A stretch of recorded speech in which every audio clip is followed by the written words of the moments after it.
ሰላም ደስ አይለኝ። በነጽሩ ግን ከኔ ገዛሽው በጣም ነው የሚያምረው። በጣም ነው የሚያምረው። ኖ በነገራችን ላይ የሄድሽብኝ ከሆነ ሰማዕቷን ሄድብሽ ነው አይደለም። እግዚአብሔርን ናት እኮ ሳርዬ፣ እንዲህ እኮ ናት። እሺ አብጁ እኔ ነው የምወስድብሽ። እሱ ሳይሆን እኔ ይቆርሳ አድርግልኝ መሳራ መነጽሩ ተመችቶኛል። መነጽሩ ተመችቶኛል። እግዚአብሔርን በጣም ነው የሚያምርብሽ። እንዴ እናንተ ምን ሆናችሁ ነው እንዴ? መነጽር እኔ መነጽር አንንቀሳቀስም እንዴ? ምን ነው ይሄን ነሃል? ዛሬ ነው መነጽር ያደረኩ መስላችሁ እንዴ? መነጽር ብላችሁ መጣው። ዛሬ አሞዬ እኔ መነጽሩ ተመችቶኛል። አሳየኝ እስቲ። እኔ ወዲህ ወደው መቤት አዋይ ማዕራይ ዋይ ቁጠሪ ሳሪ፣ በመቤቴ ቁጠሪ፣ በመቤቴ ቁጠሪ ሳሪ፣ ቁጠሪ በሰማቷ ሰጥ ወይኔ አሙዬ ይሄንማ ካርጎ አድርጊልኝ። 4 5 7 ብርሽ ያለቀው እዚህ ላይ ነው። ደግሞ ብርሽ ያለቀው እዚህ ላይ ነው።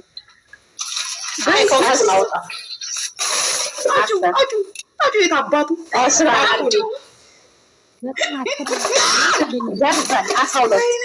እያያቸዋት ነው ግን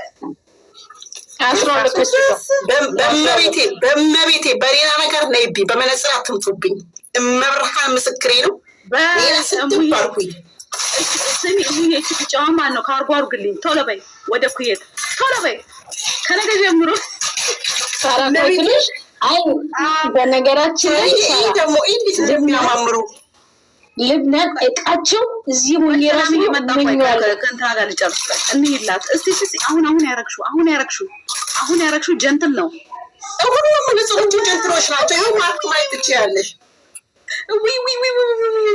ያች ብቻዋን አምጫት እስቲ። አይኔ ጣለባት። እቺ ሻርባ ናት፣ ከሻርብ ጋር ናት። እቺ ሻርባ ናት። ይሄ ሻርብ ነው። ያ ብቻዋ እቺ አታምርም። እቺ ከፊት ይሻላል መሰለኝ። አንቺ ወደድሻት ነው? ቢጫ ባለ ከበር ቢጫ ይሄ ከእንትን ጋር የሚሄድ ነው። ይሄም አይደለም፣ ይሄም ያምራል። ቢጫ መነጽር ስትዘጋጅ ግን አሁን የለበሽው ግን ለመጽሐፍ ነው፣ ስታነቢ ነው። ቲቸር ሲያጫውትሽ ነው። ላ አይደለም፣ የቲቸር አይደለም። ይሄው ማየት ትችያለሽ። አይደለም በፍጹም የቲቸር አይደለም። ይኸውልሽ የቲቸር አይደለም፣ ኖርማል ነው። አይነት አለው። እውነቷን ነው። የቲቸር አለ እንደዚህ አይነት የቲቸር አይደለም፣ ኖርማል ነው። ዋይ ከልብስ ጋር ነው ማች እያደረግሽ አትምጪብኝ። እኔ በመነጽር እመቤቴን ሁሉ ነገር ይቅርብኝ። በመነጽር የሚመጣብኝ ፕሮግራም ነው። አዎ ፕሮግራም አለባበስ ነው።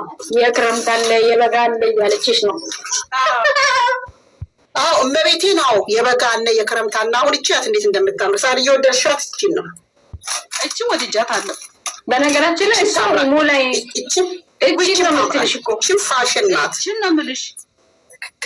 ነው ሰላም ይሄን አይደለም ያለ ይሄንም አይቻው ግን ቢጫ የሚያምር ነበረ። በትክክል ይሄ ተሾናል። ቢጫ ይሄ መጀመሪያ አድርገዋለች እኮ አንቺ። ሁለተኛ አይደለም በሻርፕ ነው ብላሻለች። እንደውም ይሄ አይደለም ሻርፓ ነው። ነብራማ ስለሆነ ነብራማ ሻርፓ ነው። ነብራማ ሻርፓ ነው። ቅድም ለብሰሽ ነበር። አይ ሌላ ነው። ያው $30 ነው። አይነት አላቸው። አይ ነገር እኮ እዚህ ከምገዛ ከቤሩት ቢላክልኝ ደስ ነው የሚለኝ። አይ የዱባይ ዕቃ ምን ብዙም አይጥም። በዛ ላይ መነጽሮቹ የሚፈገፈጉ የሚናናጡ ምናምን አይደሉም። የፈነቀ አንድን ያስቀምጣሻቸው። በነገራችን ላይ እሱ መነጽር እንትን ላይ ያለ ሻይን ላይ እና ቲሞ ላይ ሳዘው በሁለተኛው ቀን ማለት ነው ገብርኤልን አንዱ ይገነጠላል ወይ ከለሩ ይለ ቤት መታ በስነ ስርዓት ልጅን እያየህ ነው። እንደዛ ስትሉ እኮ አለ ቤት መጥቼ ቆይቼ አላውቅም። ወይም ታችዬ ወርዳለሁ ወይም እየወጣለሁ እንጂ ቤት ውስጥ ቆይቼ አላውቅም። ማለት ምን አድርገህ ነው የምትለው? ምንድን ነው እሷ? ቆይ እንደዚህ አልፈልግም ጋይስ ልጆች ጨርቅ ነው የሁላችሁ ጋይስ አልሄድም ብሎ ስለወሰነ ነው ልጁን ያመጣችው። ቤት አይሄድም አብርሃም የራሱን ወስኗል እና ቤት አይሄድም። ለዛ ነው ልጅ ያመጣችው አውሳይድ የሚያገኘው እና ሄርሚና አብርሽ ደግሞ ዛሬ ጥሩ ሞመንት ነው የዋሉት። ቪዲዮ ላይ ተናንተናል፣ ደስ ብሎናል። እኔም ደስ ብሎኛል። ዛሬ ቪዲዮ አይተናል። አይ ነው እሱ ደስ ብሎናል። እቺ የትላንቱ ነው ዛሬ እነሱ እነሱ ሳሳሱ ማታ ራሱ እኛ አየንም እንጂ በጥሩ ማታ ይሆናል እነሱ ይሄን የታረቁት ሳቀርቶች ያው ቪዲዮ ለህዝብ ለማሳወቅ የተወሰተ ቪዲዮ ነው። የትላንት ቪዲዮ ነው። ኖ አሁን ሴትዮዋ አውቃ ነው። አሁን እሱ ሰላም መሆኑን ስታይ አብዳለች። አሁን እንደ ማልቀስም ያረጋታል እኮ ማለት ተከፍቷል ብላ ለማለት እኮ ነው አክቷ ገብተውታል። ራሷ በምታመጣው መዘዝ እኮ ነው ልጁ የሚከፋው። ለምን አትተውም? በቃ ሲስቅ ምናየው አይደል? ልጁ ከሄርሚ ጋር ምን አድርግ ነው የምትለው? እኔ እየገባኝ አይደለም። በጣም ነው ያሳዘነኝ ዛሬ ጌታ።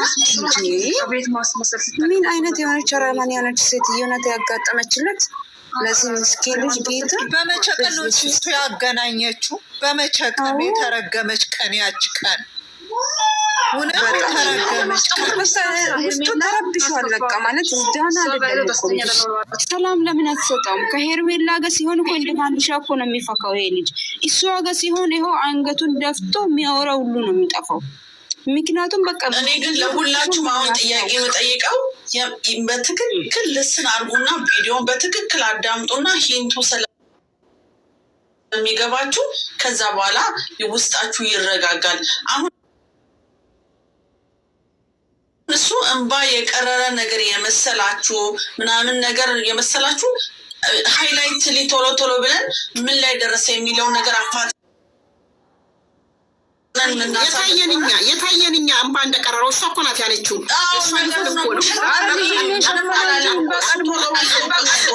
እየሳመው እና የሚያስቀረር ነገር የለም። ሀሳብ በሀሳብ ነው፣ ጥያቄ በጥያቄ ተመላለሱ። ልጁን ይዞ ሄደ። ወተት አዘጋጅቼ ላለው ስትል አላያትም።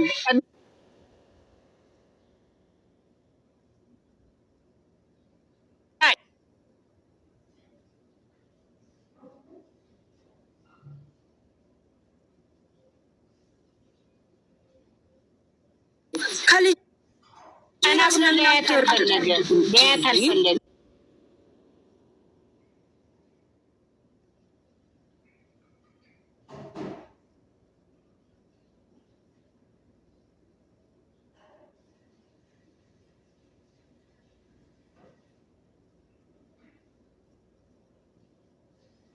ወቀ ይሄን በደል እንዲሁ ማድረስ ለምን አስፈለገ ብሎ ነው ወይም የሆነ ቤት ሲሄድ ማለት ነው።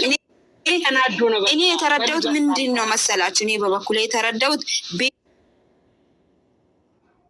ሄደው ወይ የሆነ ነገር ወይ በስልክ ስታወራ ሰምተዋል ወይ የሆነ ነገር እየተጠቀመች አይቶ ሊሆን ይችላል። ገባችሁ? እኔ ደግሞ የተረዳሁት ነገር አለ። እኔ ደግሞ አንደኛ የሴጣን ቁራጭ እኮ ናት እቺ ሰሞኛ ሚውት አርጎ አንድ ሰው ሲያወራ እቺ ሴትዮ ያሰበችው ነገር አንደኛ በከባዱ መጣበታለች። ኢቨን እኮ ሄርሜላ ይቅርታ ጠይቃለች እቺ ሴትዮ። አብርሃም እንዴት መንቃት ያቅተዋል? የኔ ቤተሰቦች ምን ሆናችሁ ነው? ሁለተኛ ደግሞ ሴራው በከባድ ነው የመጣችበት አሁን ማለት ነው። ስለ ኢቨን ልጅን ሀላ አይማይልም በከባዱ ባትመጣበት ማለት ነው። ገብቷችኋል? ሁለት ሶስተኛ ደግሞ ኦዲየንስ ድምጽ እየሰጠ ነው። አንፈልግም ከሷ ጋር እንደትመጣ አንፈልግም እያልን ነው። በቀደም እስከ 9 ሰዓት እኔ ቤት ተወርቷል። አንፈልግም እኔ ቤት ሙሉ ሰው ነበረ። አንፈልግም ሁሉ ከሩታ ጋር የመጣ ማለት ነው። ይሄ ድራማ እየሰራችሁብን ነው። ይቁም ብለናል። አሁንም አንፈልግም። ይሄ ነው ድምጽ። አሁንም ወደፊትም አንፈልግም ከሷ ጋር እንድታይም አንፈልግም። አሁን ነገ ታላችሁ እስከ ማኝታው ደግሞ እስከ ሁሩሙ ድረስ ልጁን ይዘት ሄዳለች። በየቀኑ አገናኛለሁ እያለች እያሽቃበጠች ነው አይደል? እቺ ሴትዮ ማለት ነው ሞቶ ተቀብላለች እያሽቃበጠች ነው። እንደገና በዚህ ልክ ማስመሰል እኮ አይጠበቅባትም። የራሷን ህይወት መኖር ትችላለች። ከልጁ ራስ ወራድ ትበል እንዴ! ለእናቱና ለአባቱ ለልጁ መኖር አለበት። ልጁ እንዴ ምን ያድርጋል? ሁለት ወንድሞች ሊረዱት አልቻሉም። ይሄ ዲቪ የሚባለው እሱን ማንም የሚባለው ራሱ የሆነ ጎታታ ከኦዲየንስ ውጭ ማለት ነው። ማንም የተረዳ ይፍትቷል። ያልተወው ኤፍሬም ነው። ዴቭ ትቷል። ዴቭ ወጣበት እኮ እሱ መግቢያና ማውጫ ለምን ያሳጡታል እንዴ? ይሄ አንድ ፍሬ ልጅ ምን ያደርጋት? ምን አይነት ሴትዮ ናት? በእግዚአብሔር በተረገመች ካለ በለዚያ ስልኳን አያንሳ ወዶ አይስቋሉ። የሀገሬ ሰው ስንት ቁስል ይዞ ነው እስካሁን። አረ የወንድ አምላክ የወንድ አምላክ ይፈርድባታል። ጌታ እንደዚህ ያሰቃየች ማለት ነው። ሀዩ ወይ እየሰማሽ ነው? እንደዚህ የምትበጠብጠው ከሆነ በቃ ልጁን በምፈልግበት ሰዓት መጥቼ አየዋለሁ ብሏታል። ማየት ታቀብኛለሽ ነው ያላት።